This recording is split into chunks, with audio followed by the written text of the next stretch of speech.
Dear friends, have you ever felt the weight of your mistakes burn deep in your soul? I'm Imam Hassan, once feared, now humbled. I ordered Christians out of my town, watched their church burn, then God's fire turned on me.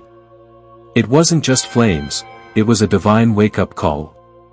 What happened next will stir your heart and renew your faith. This is a story of judgment, mercy, and a God who transforms hate into love. Stay with me to see how grace saved a sinner like me. Comment below, God is the greatest and will forever be. Hit play, and let this testimony change you. I am Imam Hassan, once the most feared man in our small Arab town. My words as an imam held power. People listened when I spoke from the mosque. In 2025, I let pride and anger blind me. Christians had built a small church near the market. Their prayers echoed during our call to prayer. It felt like an insult. I saw their kindness as a threat. I was wrong, but I didn't know it then. One evening, I stood in the mosque. My heart burned with jealousy. I told my followers, chase the Christians away. Their faith doesn't belong here. The crowd cheered. I felt strong. That night, they stormed the market. They broke windows, shouted threats. The Christians fled. Their church was set ablaze. I watched the flames rise, thinking I'd won. The ashes of their worship felt like my victory. The next morning, guilt crept in. I pushed it away. I prayed, but my words felt hollow. Something was wrong. Smoke lingered in my home.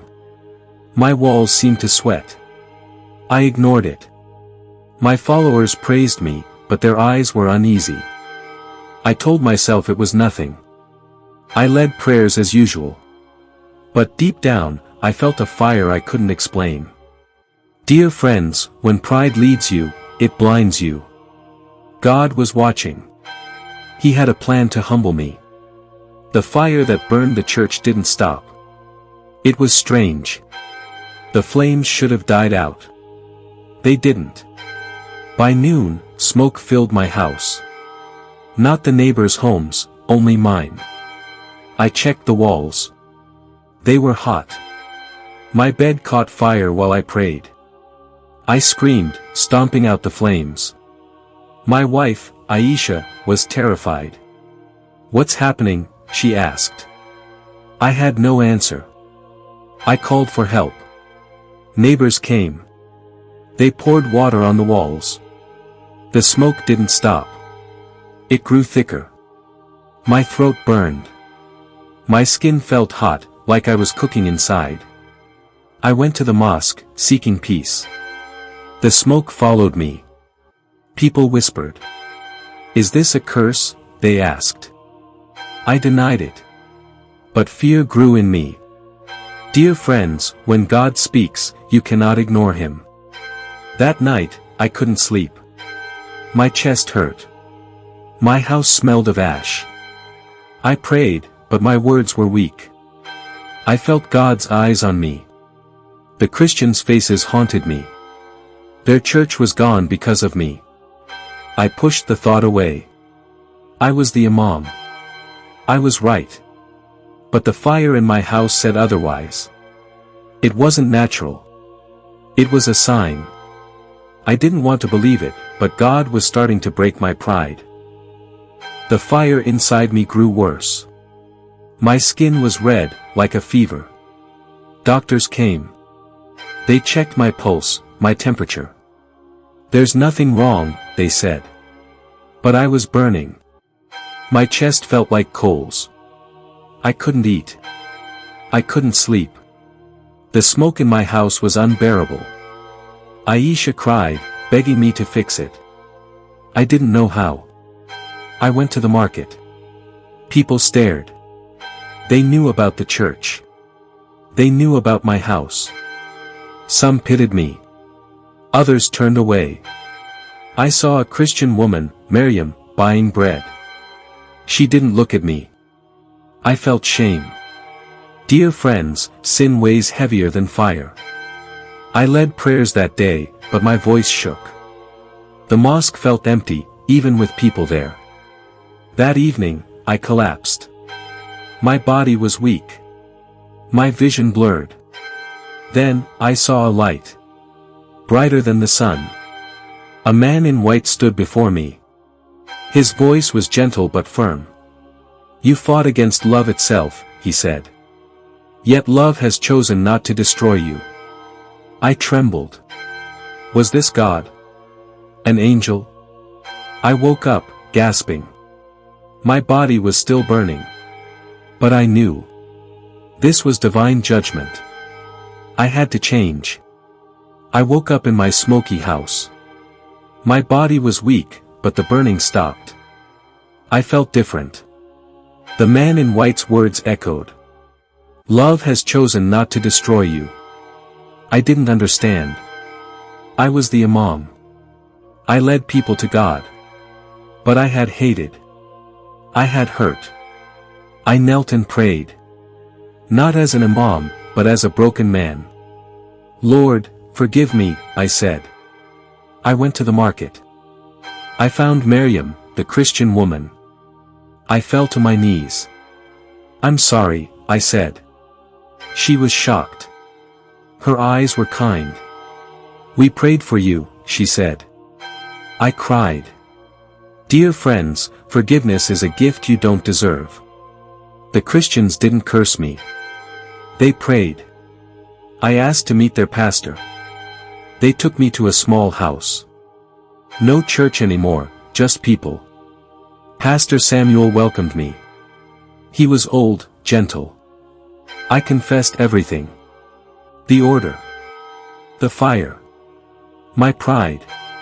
He listened. He prayed for me. I felt lighter. The smoke in my house faded that day. My skin cooled. God was moving. I asked, "Why did you pray for me?" Samuel smiled. "God loves even the proud." I wept. I was changing. The fire was gone, but a new fire, God's love, burned in me. I called my followers to the mosque. My heart was heavy. I had to tell the truth. The crowd was large. They expected a sermon. I gave them a confession. I was wrong, I said. I ordered the Christians' church burned. I was proud. God judged me. I told them about the fire in my house. The burning in my body. The man in white. They gasped. Some cried. Others were silent. I said, God spared me. The Christians forgave me. I asked for their forgiveness. Aisha stood by me, tears in her eyes. Ahmad, my friend, spoke. We followed you. We were wrong too. The mosque was quiet. Dear friends, truth humbles everyone. I invited Pastor Samuel. He came. He spoke about Jesus. About love. Some listened. Others left. But seeds were planted. That night, 5 men stayed. They asked about Christ. I didn't preach. I listened. Pastor Samuel shared the gospel. They prayed. They found salvation. I was amazed. God used my sin for good. The smoke was gone from my house. My heart was new. I thanked God. He didn't destroy me. He saved me. Dear friends, His mercy is greater than our mistakes. The town changed slowly. Some hated me. They called me a traitor. Others came to me. They asked about the fire. The man in white. I told them everything. I wasn't just an imam now. I was a witness. I visited the Christians often. Their church was gone, but they met in homes. I joined them. I learned their songs. Their prayers. My heart grew. Aisha supported me. She prayed with the Christians too. Ahmad, my friend, came one day. He was curious. Is this the truth? he asked. I said, "Dear friends, seek God with an open heart." He listened to Pastor Samuel. He didn't convert, but he changed. He stopped hating. The town talked. Some said I was cursed. Others said I was blessed. I knew the truth. God's fire purified me. I started traveling. I went to nearby towns. I shared my story. The fire of hatred. The fire of mercy. People listened. Some wept. Others prayed. A few found Christ. I carried my shame, but also God's grace. Dear friends, when God forgives, He gives you a purpose. My house was clean now. No smoke. No burning. Just peace. I thanked God every day. Today, I am a changed man. I was feared. Now I am humbled. I ordered Christians to leave. I watched their church burn. God judged me with fire. Not to destroy, but to save. The man in white showed me mercy. The Christians I hurt prayed for me. Their love broke my pride. Dear friends, God's grace is stronger than hate. I'm living proof. I travel across towns, sharing this story. The fire of hatred burns a man faster than hell. But God's mercy heals. 5 of my followers found Christ. More are seeking. The Christians rebuilt their church. I helped them. Aisha sings with them. Ahmad visits sometimes. He's close to salvation. I pray for him. My town is healing.